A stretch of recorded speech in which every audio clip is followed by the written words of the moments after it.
I was 13 when I got to watch my house fill up with about 4 feet of water. I saw how much this crippled my parents. I saw how much this crippled my town, my state, my friends. Those who weren't knee-deep in the water in the storm do not realize the giant impact it has had on the Garden State. Little do they know our recovery is far from over.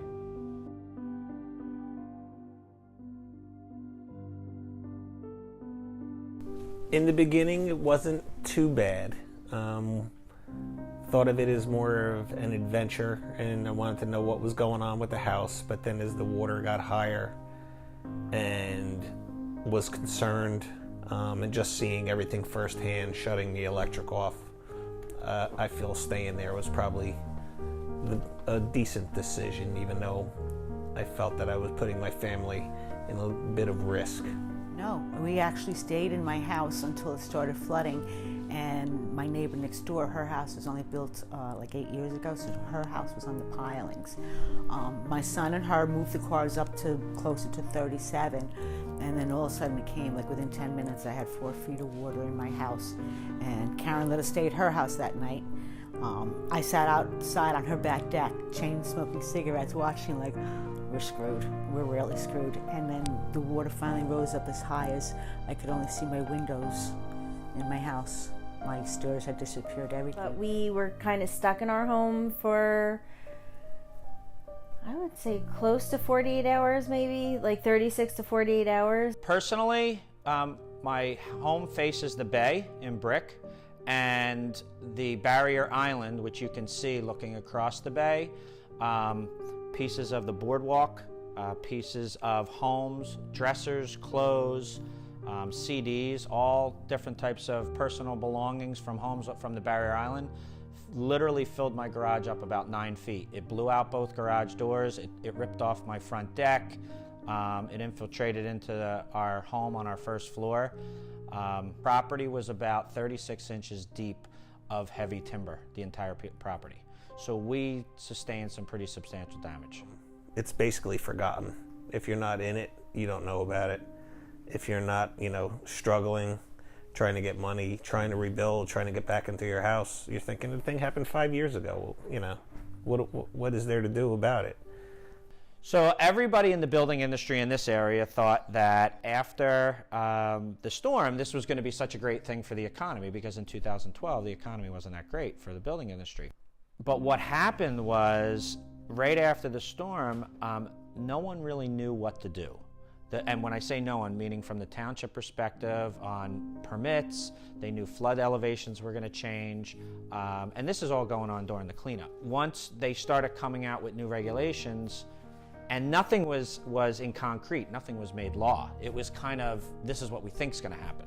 So it took about 13 months before they allowed any new construction to begin. The rebuilding is definitely difficult.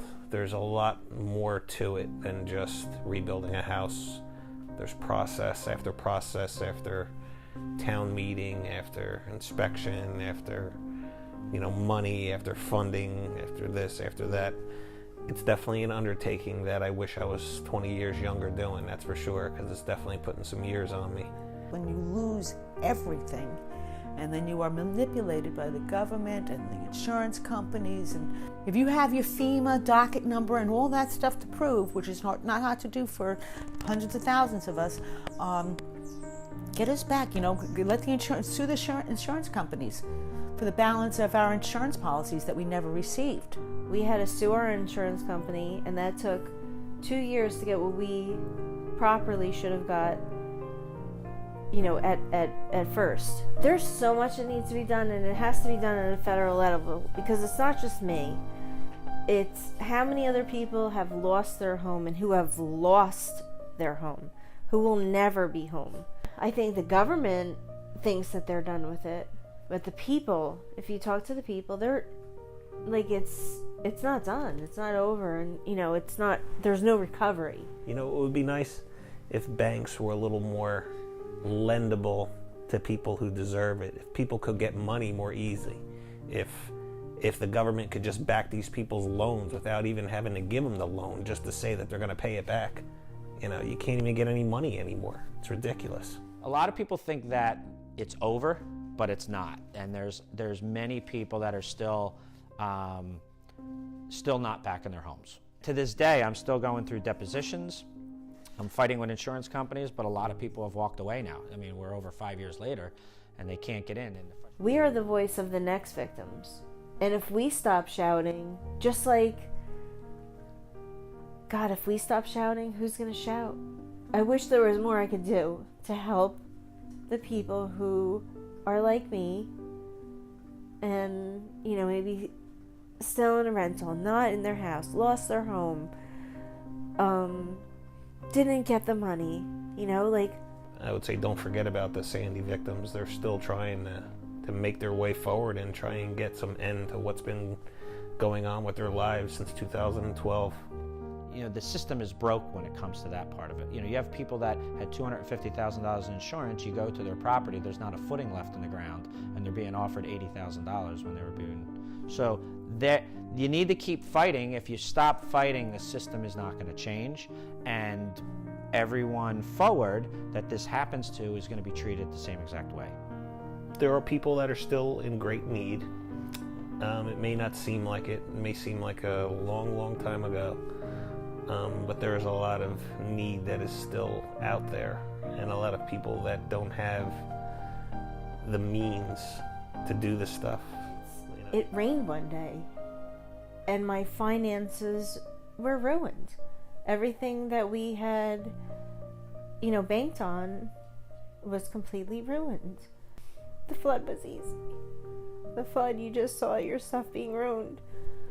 The 6 years after, you saw everybody damning you, you know. It's got to stop. It's got to stop. You can't take people's lives away because of a tragedy that nobody expected or, you know, thought it would ever happen to them. Pray for us. And for us who are still suffering, not only in the state of New Jersey, but in all the other states, don't give up. Keep fighting. I know sometimes you'll lose your faith, but faith is all we got. Stay strong.